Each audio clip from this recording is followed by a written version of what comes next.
Food and Wine Insider is a weekly look at a $1.5 trillion industry touching every American.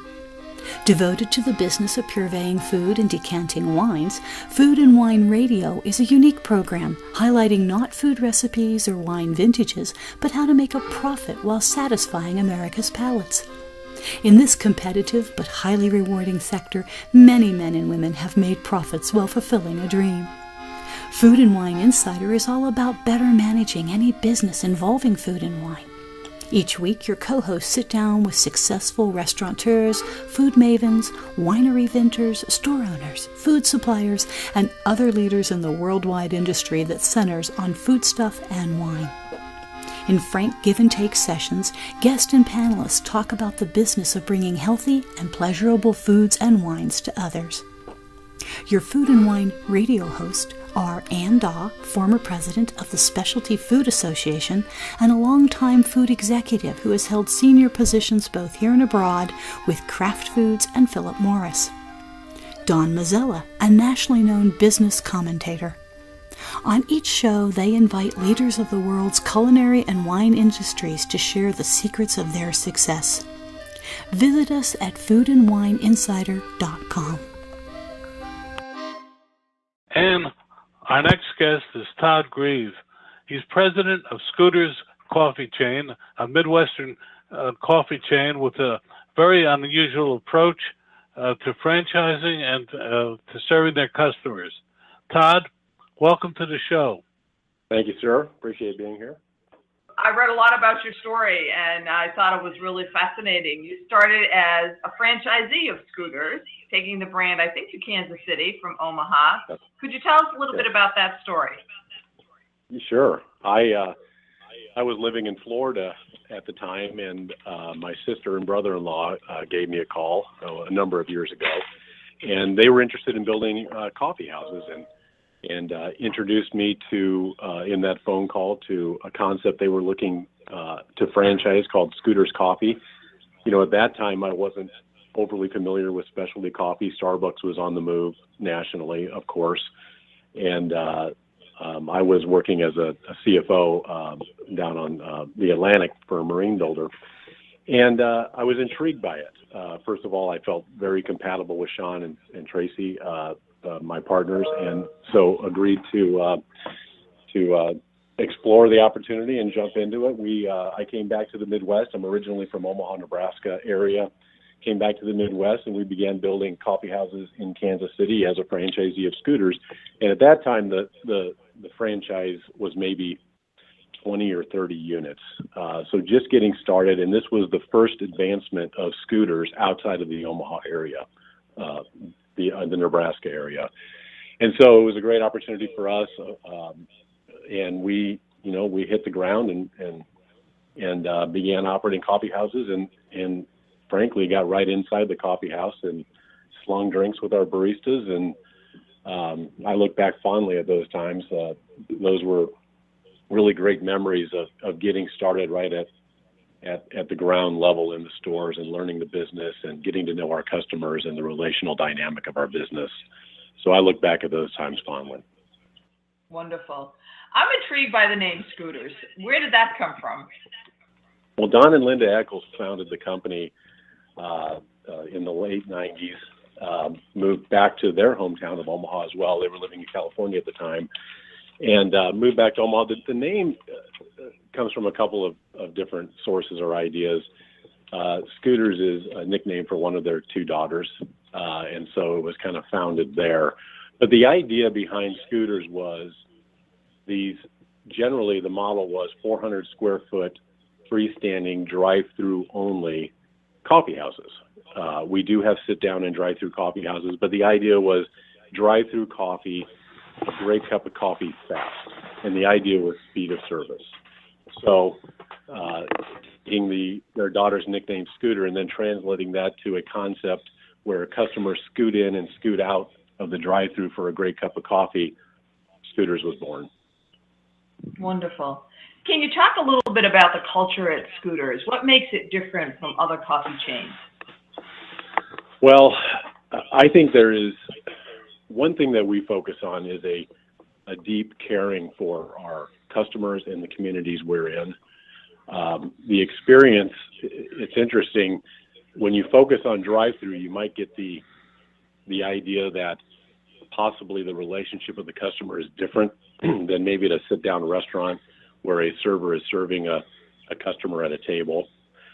In our model, although it's typically a real laser beam focus on drive-through and speed of service, we really explore and focus on as well the relationship with the customer, loving on the customer, treating them well and getting to know them personally. And because coffee is a concept where customers generally come in daily.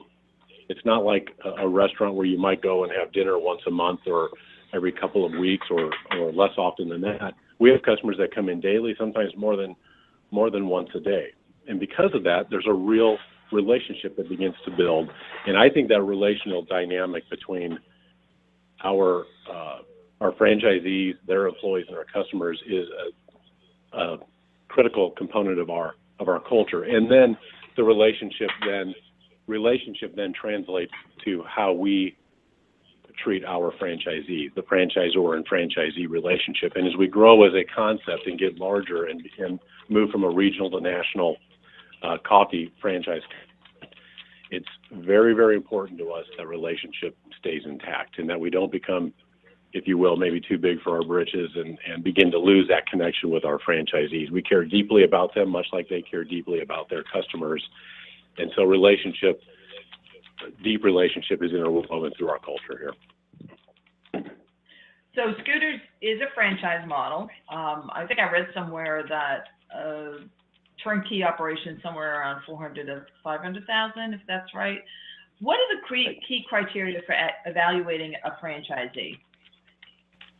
A franchisee that we want to bring in, well, obviously we need to go through your typical vetting of franchisees. Do they have the financial bandwidth to own a Scooters? And typically we're looking for franchisees that want to own multiple units. When you're talking about a drive-through only concept, that is a model that sits very well on multi-unit platforms. And so as franchisees come in and review our concept and seek to franchise, we're confirming and making sure that they're qualified financially. That's a start. After that, it's are we aligned in what we believe? Do we see the world the same way? Do you view, I was talking earlier about relationship with the customers. Do you see the relationship with customer the same way we do? Are you going to deliver our brand promise the way that we see that? And so there's quite a few conversations before a franchisee is awarded a franchise. Of course, the financial side is a default. We got to get past that. But then much more meaningful conversations begin to happen with our prospective franchisees and their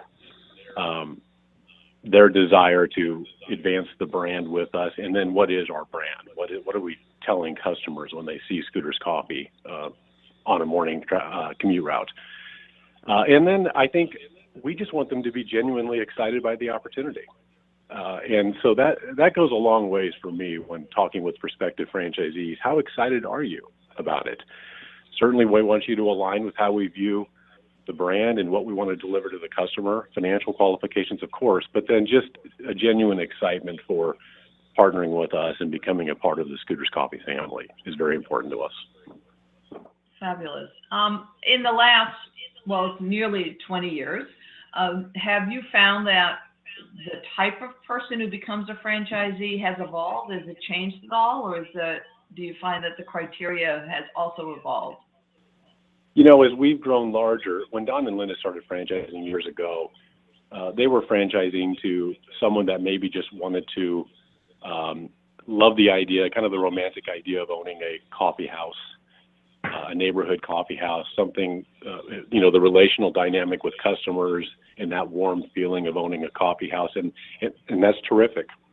We do that still. We still franchise when it makes sense for us and the franchisee single unit franchise agreements. I think what we've seen in terms of the DNA of the franchisee prospect now is generally they're business people that are looking to advance their investments, their holdings personally. They still need to believe the things we do about the brand and customer relationship, but it's a business type of person that is looking to own multiple units and run a business versus own a coffee house. That said, we do look at both of those, and that it's meaningful for us to have a single unit franchisee in Hastings, Nebraska, and it's also meaningful for us to have multi-unit franchisees. But I think that's probably, if I were to look back over the last 20 years, that would be the probably most dynamic evolution that we've seen in terms of the type of franchisee that's coming into our offices here. Could you, that's fabulous. Could you share a story about one that might not have worked out so successfully and what Scooters found itself needing to do in that situation? If we had a franchisee, you said, I'm sorry, it was a question. Yeah, a franchisee that, in fact, maybe wasn't the right fit or wasn't really successful. Something went wrong. Sure. Well, I can tell you where we have. We're going on 170 units. We have a lot of very successful franchisees. Many of them multi-unit. I don't even know that there's a store for sale in our system at the moment, reflecting that most franchisees are seeking more units. So we've had a lot of people stay in our system and sustainability there because of success and them wanting to continue to grow in our system and add more units. That said, that doesn't mean that once in a while you don't have a unit that didn't work out as well as a franchisee might have expected. And in those situations, I would, we always vet that and want to understand why. It could be anything from site selection. Did they select the correct site, or was the site a little weaker or maybe not positioned with as much strength as we would have liked to have seen? That's a potential for a franchisee to maybe start off a little slower. But I'll tell you where it really mostly lands is operational excellence. When a franchisee, assuming they pick the right site, and we're actively involved in supporting them in that component of the business, if they can deliver the brand promise, which is amazing people serving amazing drinks amazingly fast, we've coined that term. When they can hit all of those targets and run a clean and well-lit store, with hiring amazing people, serving amazing drinks amazingly fast, knowing how to deliver that daily consistently to each customer, morning after morning, is where we find our success. And if a franchisee doesn't hit on that or struggles in that area with hiring the right people to deliver that brand promise to the customer, that's where we have seen in the past where someone might struggle a little bit. And when that happens, then we bring in more bench support to them to help them walk through that process and get into a better position to grow their sales. I read that mantra sort of permeates everything that you read about Scooters coffee chain and how speed becomes critical. What have you learned that maintains that quality while making it fast? Because that has to be a challenge. I would think the consumer gets more and more demanding. I don't think they get less demanding in terms of when they want it and how they want it and how fast they want it. That's right. Well, every decision that we make, whether it's marketing efforts, rollout of new products, new types of drinks, is done through the filter of, is it going to impact our ability to move cars through at a certain speed through that drive-through lane? We do not compromise quality. We handcraft our drinks. We don't use super automated espresso machines, but our baristas are handcrafting, hand-tamping espresso, steaming and texturizing milk, and producing a great latte, a world-class latte.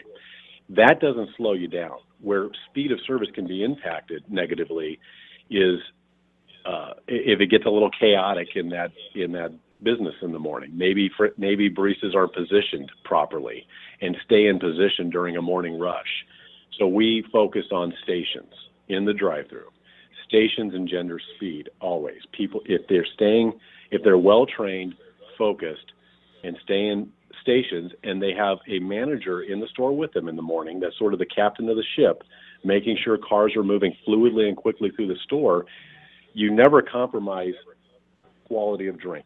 That's just a given. We have to have the best mocha you can get in Kansas City or any market we're in. But you must deliver that, and we say it this way, with a big smile, know their name, and know that they're on their way somewhere in the morning and they need to get there quickly. So if we can say respect their time, move them through at a certain speed, and we measure that, we won't compromise the drink. They'll still drive away with the best mocha in town or best vanilla latte in town, but they'll have been moved through with speed and a big smile. Is there, or could you talk a little bit about the training you do to provide to the franchisees and their employees so that you can continue that mantra? Well, the franchisees go through training here in Omaha, Nebraska. That's where our headquarters are. We have a training facility here. Really, our corporate offices, our warehouse where we roast and distribute coffee to our franchisees, and our training facility are here in Omaha. They come here for a number of weeks, a little bit of sitting in the training room, more book work, if you will, and learning. But we want to get them out into our Omaha area stores as quickly as possible. In the store, making drinks on the POS, learning the business day in and day out with some of our experienced managers. We own stores in Omaha. So we have corporate-owned stores. Most of the going on 170 stores in our system are franchisee-owned. So we use our stores as a part of the training dynamic with our franchisees. So they spend a lot of time just learning the business. Then we go into their market before they open, as the store is being completed, and after they open, and spend a lot of time with them in the store before and after they open, and continuing ongoing training with them and their employees. Awesome. What's the most popular items besides coffee, and how do you assess what's included and what gets changed out in the stores? Yeah, you mean in terms of product? The type and of product. And I'm just curious about the consistency from store to store of the offerings. Yeah, it's the same at every store. It's the same menu. Our most popular item is our Caramelicious, which is a caramel sauce, of course, latte. It's like, think of a mocha, but with caramel instead of chocolate. Excellent drink, and year after year, that's our most popular drink. We serve that in three ways, typically hot, over ice, or blended. So almost all of our drinks can be served in one of three ways, hot, iced, or blended. And we ask the customer that when they come through and order a Caramelicious. The key, though, for us is consistency, store by store. The strength of a growing brand is that a customer can begin to trust it. They must trust what we're delivering, and whether they're in Dallas, Kansas City, Lincoln, or Omaha, or Wichita, they must trust that I can go to a Scooters and get what I get in my hometown and get it consistently prepared, and it tastes the same. And we don't want to stray from that. We know what our core competency is. I think sometimes businesses can stray a little bit on what they're delivering to the customer. We want to be consistent. That doesn't mean we don't roll out fresh new ideas and drinks. We rolled out for the first time this year, a pumpkin Caramelicious latte, and it went over quite big. Great drink. But you see, that's not straying much from who we are. It's a new, fresh drink, but the key for us is a consistent delivery of what people love. And it's interesting, customers have their drink. They have their drink. They often get the same drink every day. Our baristas know what they drink. When John pulls up in his car, the baristas see him coming, and they just say, "John, pull forward. We'll have your sugar-free vanilla latte ready." And so we want to stay committed to that consistent delivery to our customer while staying fresh and trying new things. And always, as I mentioned earlier, anytime we do roll something out or a new drink, the recipe needs to align with the muscle memory of our baristas. So it can't be some odd drink that's different from what they typically produce. And it must be looked at through the filter of speed. Will this type of drink, if we roll it out, or this type of food item, slow down our drive-through lane? We don't want that to happen. Can the consumer actually pre-order a drink and pick it up at the kiosk? Not at this time. We've explored that idea, but when you think about throughput through a drive-through kiosk lane, it's challenging because, and it's a challenge we're willing to take on as we continue to advance innovation at Scooters, but making sure that the drinks are being made in the same order as customers moving through that drive-through lane. They pull up to a Scooters, they go to an order box, they order, they move through the line to a window, and they're out the door, or then they're moving on to work. We've got to make sure that that never becomes clunky, or that we don't throw any wrench into that process. I can't stress enough how important great drink, speed of service, fluid speed of service through drive-through, and a big smile and relationship with the customer is key. If we do explore that, which we're not doing that at this time, the pre-order, it would have to be vetted, and we'd have to make sure that we didn't disturb what our brand promise is. You said something just then about smiling baristas and how that relationship builds over time with your guests. How do you keep those baristas smiling? Well, I think honestly, what it is, we've got some really amazing baristas and managers around our system. I go through our stores a lot, and I honestly think they just love the job.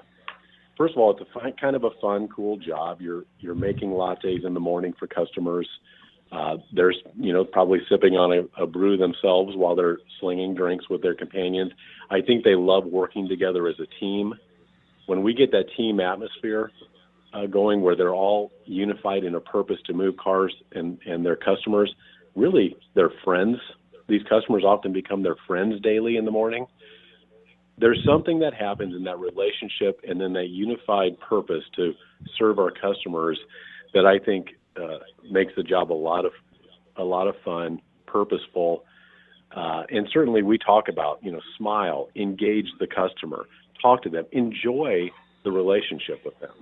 And when you talk about that and you create a culture like that inside of a store and across a franchise system, I think the smiles come naturally. That's fabulous. What would you want someone who is considering franchising to know about being part of the Scooters family? That we care deeply about them. And I know that may be cliche, and I'm sure most franchisors say that. We take that seriously. We care about our franchisees. We want to know them. We want to be known by them.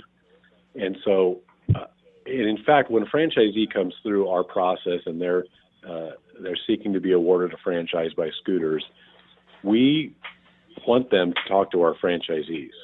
And in fact, we insist upon them having conversations with our current franchisees on how it's going. And one of the questions I want them to ask is, certainly ask about the business. How's it going? How's your business doing?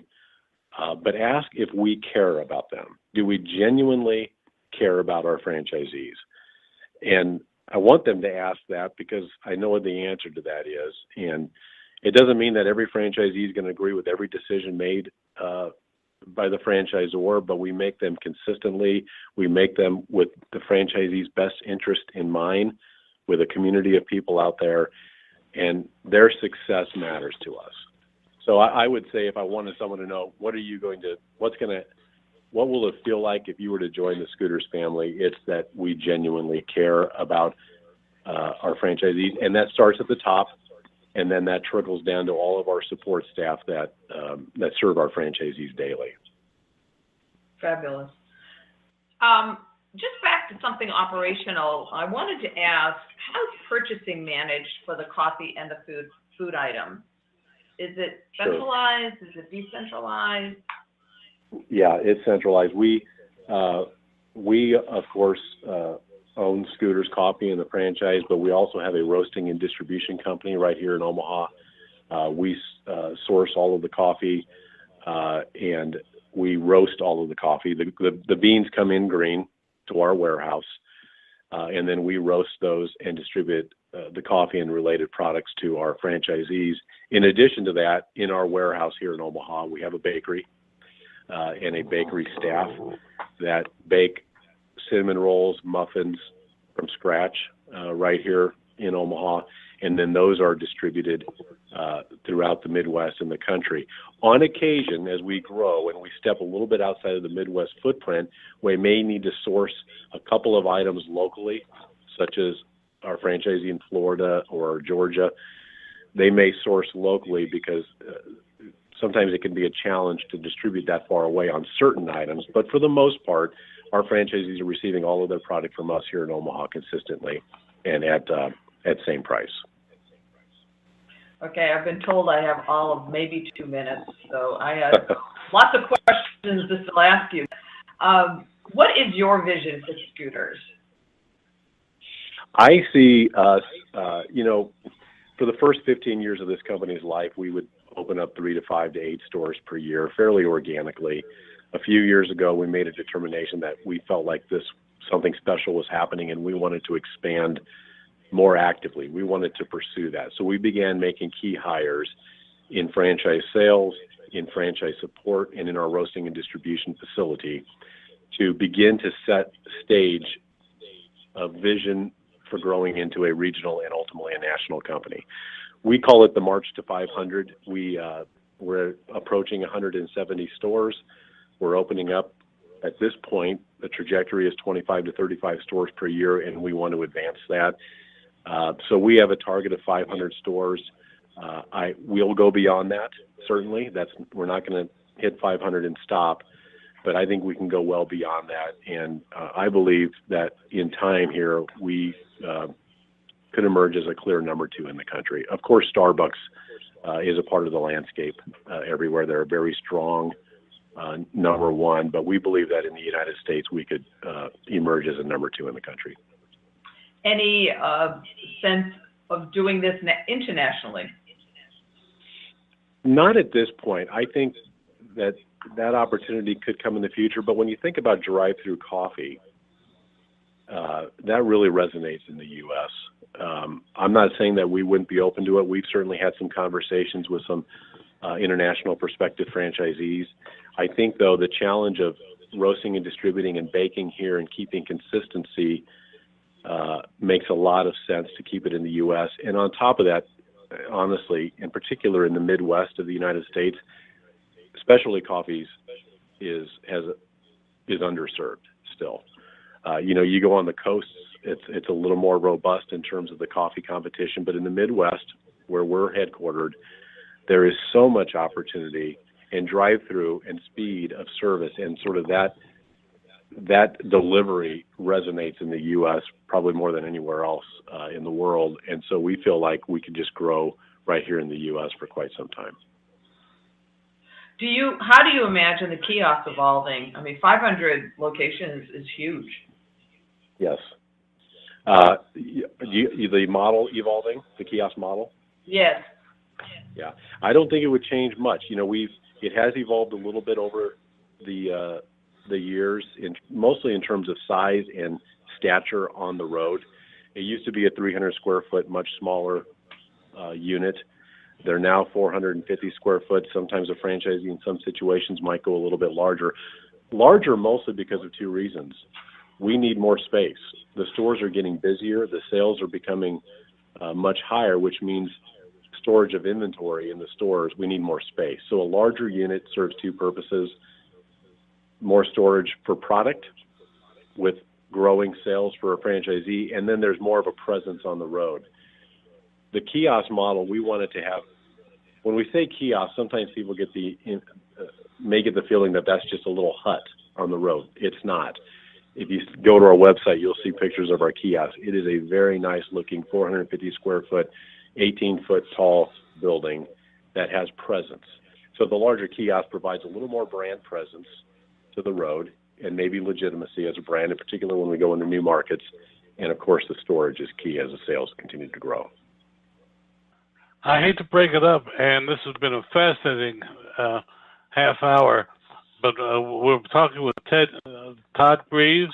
He's president of Scooters Coffee Chain, a Midwestern coffee chain that wants to eventually become national. Todd, we have to say goodbye because I'm sure our audience would love to hear more.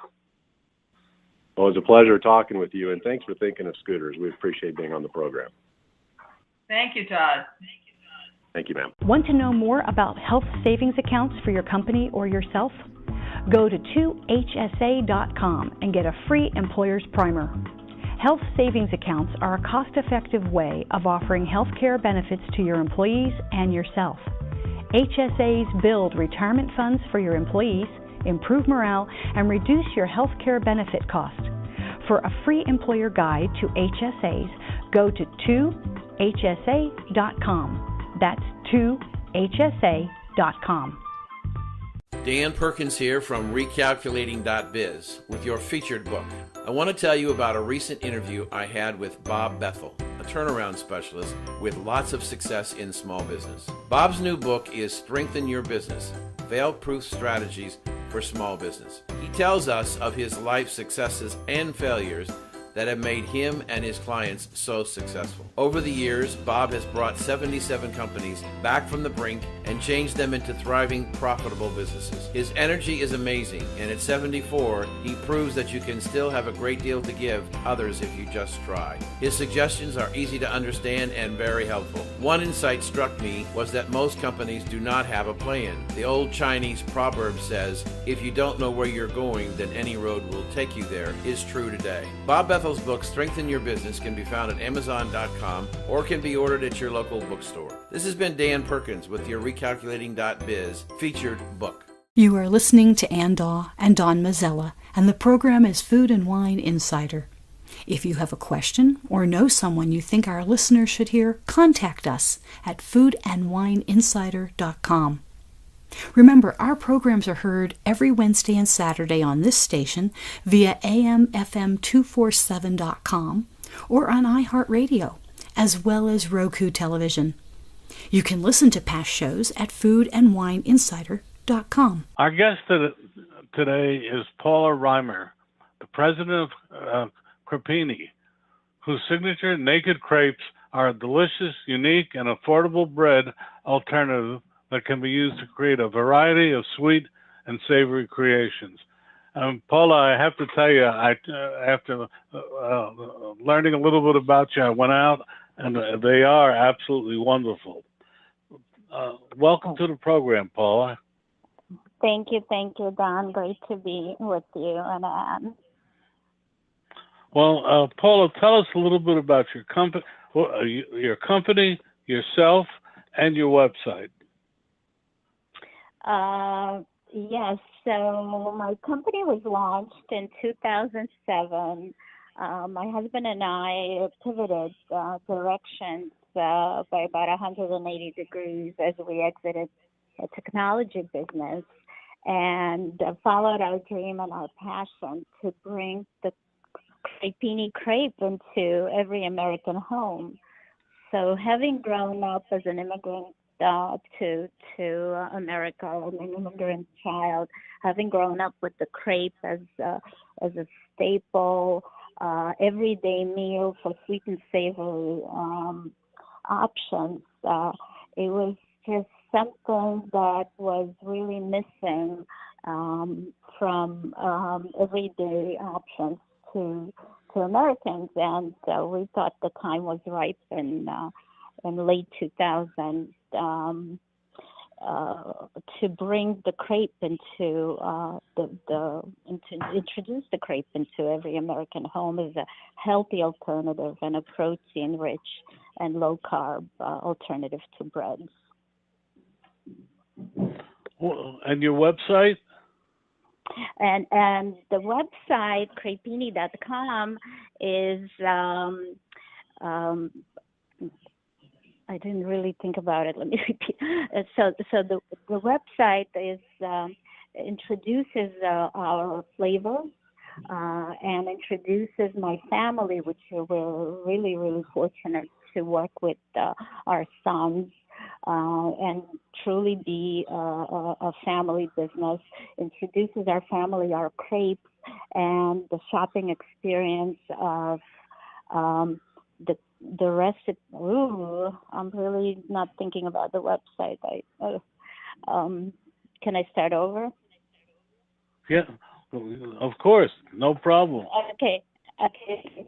So, to the flavors and the current hot flavors of what Crepini is doing in the marketplace, and also to feature our family and a little story about how we all got started and how we treasure our European roots and modernize the crepe into really trendy American flavors. So, for example, we just launched a very unique breakfast item that's doing really, really well in the club channels.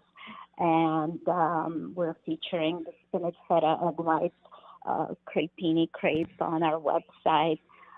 We also worked really hard to create videos showing how easy and versatile the crepe is and how each consumer can be a chef and fill this naked crepe of ours with sweet and savory options that they can enjoy at home and really for any age group. Could you spell out your website for our listeners? Yes, so the website is www.crepini, which is Crepini, crepini.com. Well, now we're going to turn the program over to Ann Daw, who's a veteran food industry executive and past president of the Specialty Food Association. A link to Crepini will be on our website tonight. Now back, let's go to Ann. Great. Thanks, Don. Hey, Paula, how are you? Thank you, Ann. I'm really well. I'm glad to be talking with you. You said so much in your background information that it gave me a lot of fodder for additional questions to you. Part of it is that you didn't start in the food business. I want you to tell us a little bit about the other business that you were in before Crepini. Certainly. So my husband Eric and I have been partners since 1988, and our original first business that we launched back then was IT technology, specializing in supplemental projects to banking and mainly Wall Street companies. And we really were luckily extremely successful and built a company that employed hundreds of people and really prospered and lived the American dream. And business was sold in 2005, leaving us with our really a good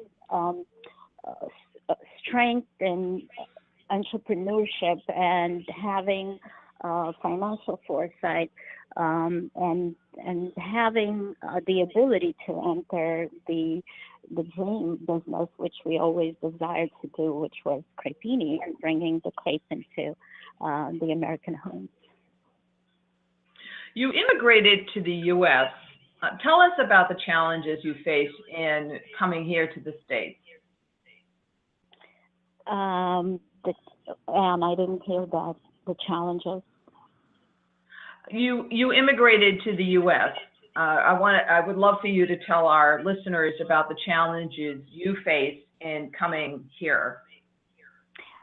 Certainly, I was fortunate to be elementary 10-year-old, actually 11 years old when I immigrated, and my parents really took the plunge and left their home in the Soviet Union, which was back then, of course, the Iron Curtain, and we certainly faced lots of challenges in really not understanding and not knowing the language, not having a financial strength, and not having even any idea of what America would bring.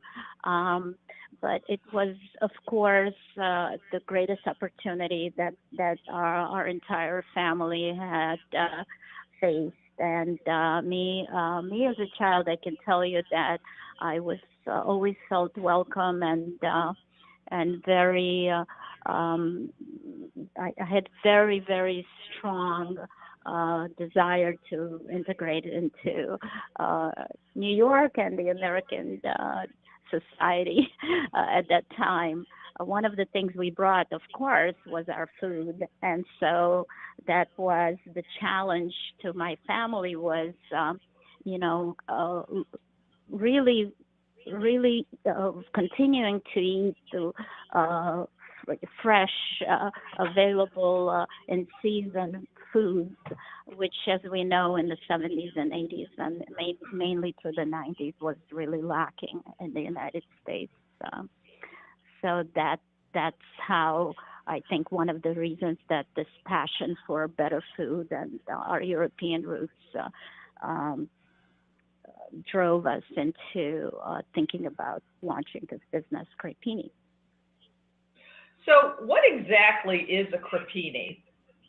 And tell us a little bit about the origin of that product. So the crepini, my personal story is my family is Eastern European, Russian, and French. And so when Eric and I were thinking to launch the business, we knew that the crepe itself in North America was known to be a sweet and dessert type item. The crepini itself, being a little different in its origin, is that it's a savory and sweet wrap. So it's a combination of a crepe, which is the French crepe, and a blini, which is a Russian version of a crepe. And thus we called our product and our business Crepini. And the uniqueness of our product is that it's flavor neutral and really picks up the flavor of the filling, whether it's sweet or savory, and just complements the filling. So for those who might not be familiar, what are the best ways to use a crepini? Talk a little bit about its versatility. So a crepini goes really well with a ham and cheese. A crepini goes also very well with the chocolate spread and some fruit. We use the crepini with almost any leftovers, whether it be a rosemary chicken or a beef dish. A lot of Eastern European friends and family members use the crepini with seafood, seafood salads, lox and cream cheese, caviars and creams, and it also really goes well with fruits and any type of jams, or just on its own, like a piece of bread with just a little sprinkle of sugar, a little butter, or just rolled up and enjoyed with any kind of sweet or savory condiment. So now I'm really hungry. This is a true family business. Talk about who's involved in it from your family and what role each of them plays. Oh, this is so exciting for me that my sons have joined our business. So the four of us, we're a family of four. My husband and I are partners since 1988 and have been working really well together. My role in the business is I am CEO, and really my role is to set direction for the business in decisions that we make for our brand, decisions that we make for our employees, vendors and suppliers, and just the overall strategy of where Crepini can see its next growth and face its next challenges and ride the wave. Eric, my husband, he's our CFO, and his responsibility is on the financial side, making sure that we're solvent and profitable, and negotiating with our suppliers and making sure that the company is really set for growth and expansion. And my son Sam is our sales and marketing force, really single-handedly making networking connections and building brand loyalty and working very well with the broker network that we employ, and positioning the crepe into merchandising and thinking outside the box. And my youngest son, Ari, has taken on the role of being really the right-hand person to Eric in financials, which really is important to our business. But additionally, he's really taken on because we're also a manufacturer and food safety is at the forefront of our business. He's taking on food safety as a quality assurance and quality control manager, and making sure that each crepe that leaves Crepini is not only food safe, but is aesthetically pleasing, and we can be really proud of each product and each box that leaves our facility. You know, you brought up something very interesting, which is that you self-manufacture your product, which is different than having your product manufactured under contract, something that a lot of specialty manufacturers do. Why did you decide to manufacture the product yourself? And I missed most of that. I'm so sorry. Can you repeat that? Sure. You just spoke about the fact that you actually have a production facility, and self-manufacturing is very different than having your product manufactured under contract. Why did you decide to self-manufacture? So actually, very naively, we entered the business thinking that we will be a marketing and branding company. It's something we've had experience with for more than 17 years, and in our technology business. And really very naively, we had an award-winning product back in 2007 when we launched, and we went to trade shows. We were so fortunate that this product won so many awards, Sophie Awards actually, at the Specialty Food Association, which is very close to all of us. What I want to say is that we really didn't know that there would be no co-packer available to create the product that, according to our recipe, that we needed to be manufactured. There was really nobody in North America having this type of equipment and this type of ability. And so we entered manufacturing because we really didn't see our product being changed in any way. We really knew that we had the perfect recipe, and we entered manufacturing, which really is a challenge. And I can only say that I don't know what it's like to have a co-packing relationship, because it just didn't happen this way for Crepini.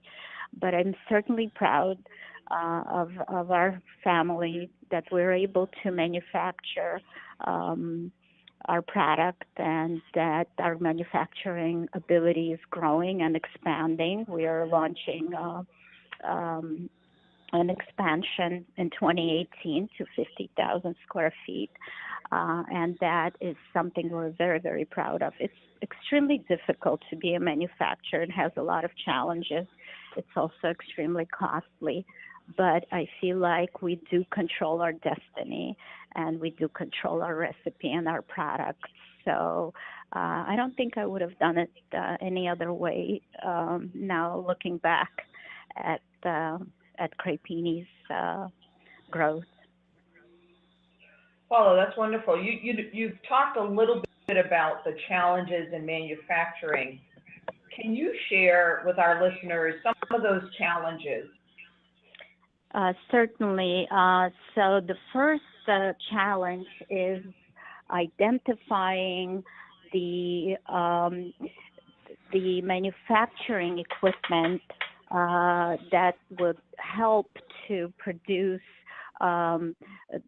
capacity requirements, and that would also be something that can help the company grow and meet. In specialty food business, we have tremendous growth, and the product that's desired by consumers really can, have tremendous growth from month to month or year to year. And so identifying the proper equipment and how to scale it is extremely important. And then another big challenge in manufacturing, of course, is financial. Finding the resources to create the manufacturing footprint is costly.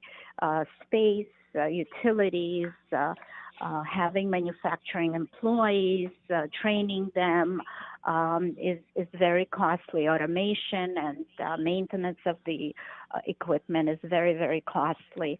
And then the third challenge, and I think a hugely important factor to all manufacturers, even before FSMA, but I think is quadrupled with FSMA, is being certified with the highest food safety ratings for the industry, which would be a GFSI certification. And that's a requirement to do business almost with any retailer or a food service client in the United States. And so those are the three main challenges in manufacturing. Paula, that's really helpful. And for the listeners, when Paula's referring to FSMA, it's the Food Safety Modernization Act, and it's a really important thing to pay attention to because food safety is very high up on the list of what the FDA wants to see in every manufacturing facility. So that's really great that you mentioned that, Paula. You make the product in Brooklyn. How did you choose that location for your facility? So yes, we launched our manufacturing in 2011 in New York City, in Brooklyn and Sunset Park, and we've basically outgrown our current facility here in Brooklyn, which is 10,000 square feet. I grew up in New York. As I mentioned, I was an immigrant child. I was 11 years old, and so New York City is hugely, close and dear to my heart, and I love being in New York. It's challenging manufacturing in New York City. Space is very costly, and logistically having lots of frozen transport and refrigerated transport arrive in New York City logistically is difficult and costly. There's a lot of pros and cons, and then having a diverse group of production staff and really immigrant workers who we employ has been really a breath of fresh air.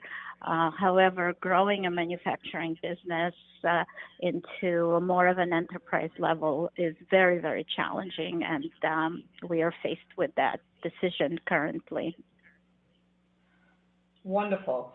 For you, Paula, what have been the biggest learnings on this journey to help American consumers know about Crepini? Okay, and repeat, please. I'm sorry. No worries. What have been the biggest learnings for you on this journey to help the American consumer know about Crepini? I didn't hear the first part, but what did we do to help the consumer learn about Crepini? Was that the question? Why don't you talk? Okay. Yes, that would be wonderful to talk about that.